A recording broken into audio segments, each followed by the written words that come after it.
Alright, Romans 8:28.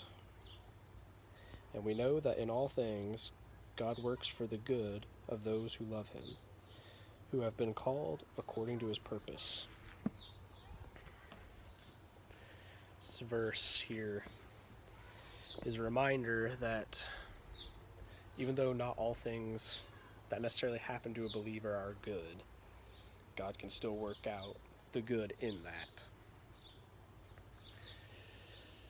It's also a reminder of how God can use anything to get his point across.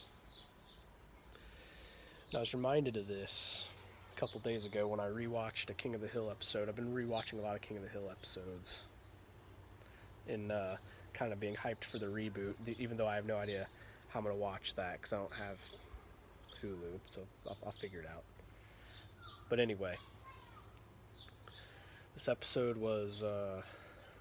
I don't remember what the episode was titled, but it was the episode where Bobby Hill accidentally burns down the church, and his grandfather Cotton was the one initially blamed. But anyway, the episode starts with it was like on a football game or Super Bowl, and everybody was anxious to get out. And the pastor cut the sermon short, not only because of that, but also he was announcing that he was quitting that job to become an online minister.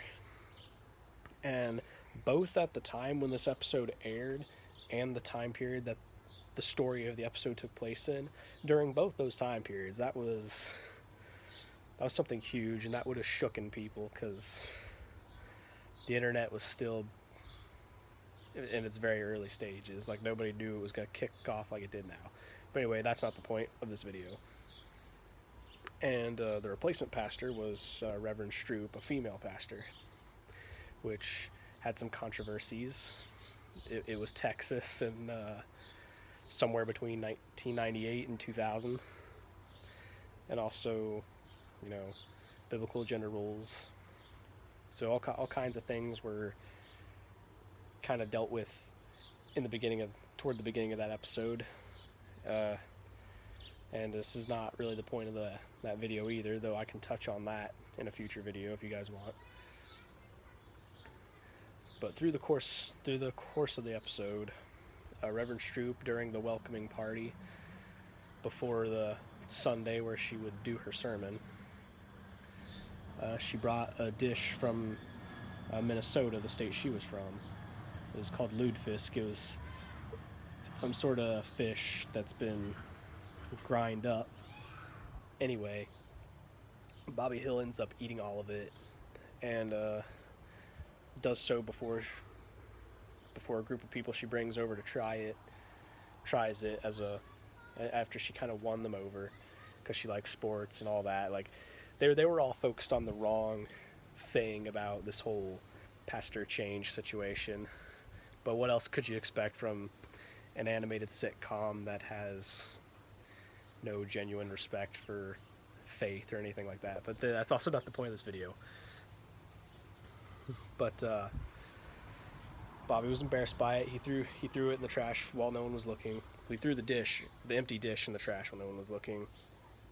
I believe it was Bill that found it, and everybody understood this to be like a "you're not welcome here" gesture, go away. And on that Sunday, she tried to guilt people during her sermon to admit who did it, which is also very unpastor-like. But whatever, we'll get into this another time, I guess. But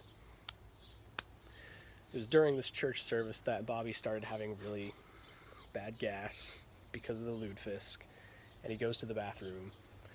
And Cotton Hill, Hank's father and Bobby's grandfather, also decide to come to that church service and harass the female pastor about being female. And he goes into the bathroom as well. He does know Bobby's in there, and the smell is really bad.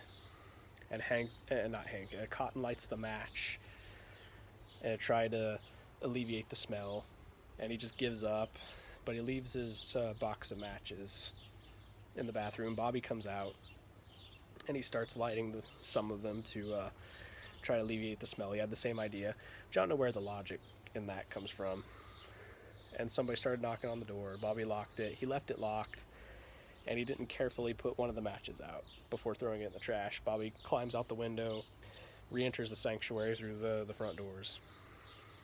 Anyway, the match in the trash can caught fire, and the church ended up burning down. And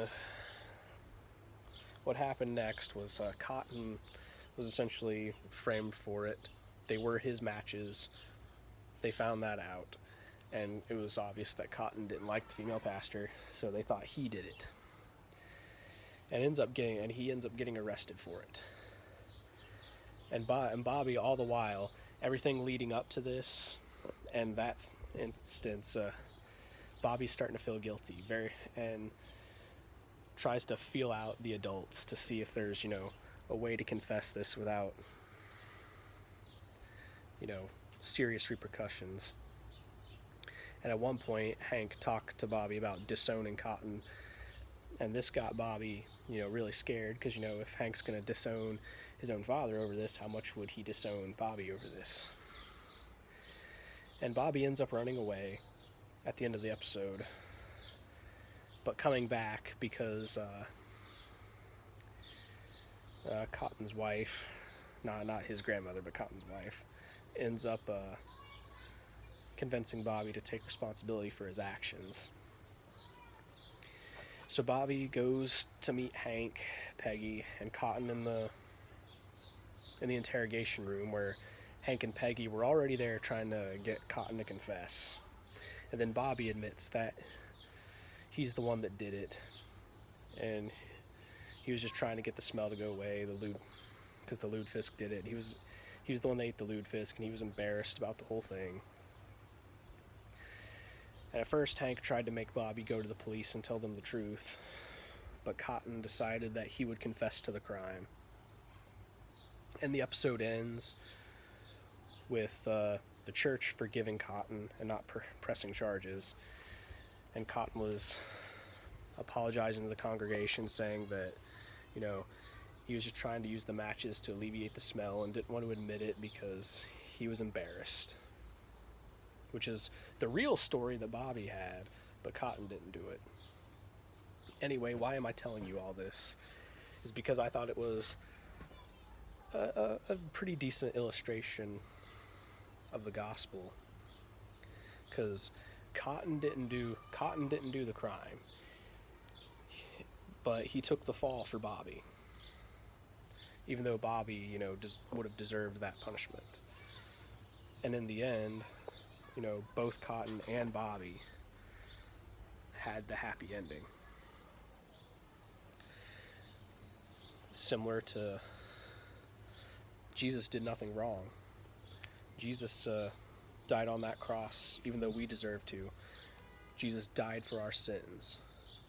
But in the end, he rose from the dead on the third day.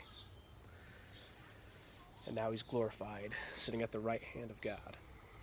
And one day, he's going to return and we'll be glorified with him.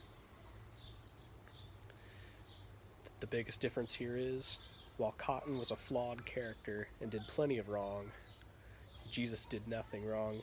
He lived a perfect, sinless life that we couldn't. That's why he was the sacrifice that we couldn't make. And Jesus offers a way out of damnation, a way out of being condemned, a way to be freed from the guilt and shame of our sins. Jesus made that offer. And it's amazing how God was able to point that out, even in a animated sitcom that probably had no honest interest in depicting Christianity anyway. But God can use anything, and he can use you. Jesus can save you, and he can work wonders in your life. If you don't know him, I would encourage you to know him today. All you have to do is pray and ask. Anyways, guys, appreciate you watching this. God bless you all.